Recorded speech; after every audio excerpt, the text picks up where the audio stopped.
Hello to you once again. The study in front of us requires white to deliver checkmate in 3 moves. It has a rather unusual theme running through it, and I suppose it must be about a year ago now that I put a problem on YouTube with a similar sort of a run to it. And what we need to concern ourselves with here, as in the case of that particular problem, is not to over concentrate on down here. It does come into the reckoning at a later stage in the solution, but not just yet. What we need to give primary consideration to is the back rank. Freeing up the back rank. The king is in the way. It's as simple as that. And you have to decide where do you put that king. You have 2 choices. You can either go to d7 or e7. Which is it to be?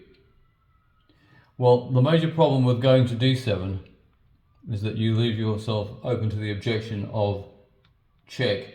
Now, it's always a good idea to do a Cecil Purdy and check all checks, meaning to say you check out what checks are available for you in case there's something there that might be a benefit to you and you could easily overlook it. It's also a good idea to check out all checks for your opponent, because if you look at that position, white's going to have to move his king, and then there's just no way that he can deliver mate 1 move later. So for that very reason, I very quickly decided it had to be here. But even then, it's not straightforward. So let's take black's moves from left to right. Now, what is white really wanting to do here? He's wanting to get his queen on the back rank and deliver checkmate. In other words, if he could put his queen there, that would be mate, because this rook is pinned. So how do we go about doing that? What about if he moves this knight? Supposing he moves this knight to here or here, what happens? Well, that's very straightforward, and it's checkmate. No problem. If he plays the knight to the back rank, we have to wait 1 more move, and we play here, we pin the knight. He has no way of getting around queen b8 mate. It's as simple as that. So moving the knight is of no use. What about moving this pawn 1 or 2 squares? Well, we just whip the knight off, and then there's no defense to either queen a8 or queen c8. So that's straightforward as well. The third move on the queen side, 1 or 2 squares, well, that facilitates white's task enormously because it's an immediate queen d8 check. So already we're seeing what we want to do in this position, and it's working extremely well, isn't it, as I'm sure you'll agree. So what happens now? Well, of course, none of these pawns can move. This rook is pinned, and the king cannot move. This rook can. What happens if he takes this pawn? How do we deal with this? How can we possibly get our queen to the back rank? Well, the simple answer is we can't. We can't do that. So what do we do here? Well, we play a very devious move, really, and the only move to do it is this. Now, we are, of course, threatening that, and there is no defense to it other than taking the queen off. But do you see what black has left himself open to? Yes, coming across like this. So we get him on the H-line.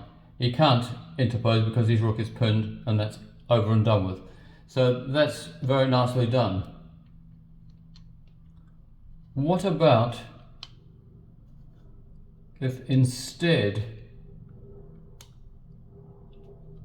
of moving his rook, taking the pawn, he moves it to here? Do you see the pattern that's emerged here? Can you see it? Well, yes, all that we need to do here is that. And if you take the pawn, take the rook, its rook takes h4 mate. Equally, if he plays to there, we do that. If he takes the rook, it's queen h5 mate. Now then, what about when he does that?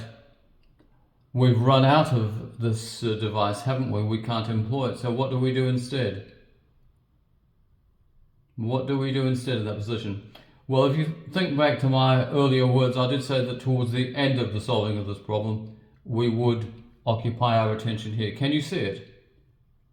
And this is another reason why it wouldn't be of any use to have the king on d7. It needs to be on e7. The winning combination is bishop g7 check, bishop sack, and black has no option but to take it. And what he's doing here, of course, with placing his rook on h6, is he's self-blocked. Can you see the winning move? That's absolutely right. Queen to e5, and that is checkmate. And that is quite an unusual type of a problem. I've only ever seen it once before, and like I say, I've done a video somewhere in my collection of videos. You will find it. But it is not often seen, and this is a good example of it. I can't think of one any better, and I trust that you enjoyed it and managed to get something out of this one. And goodbye to you.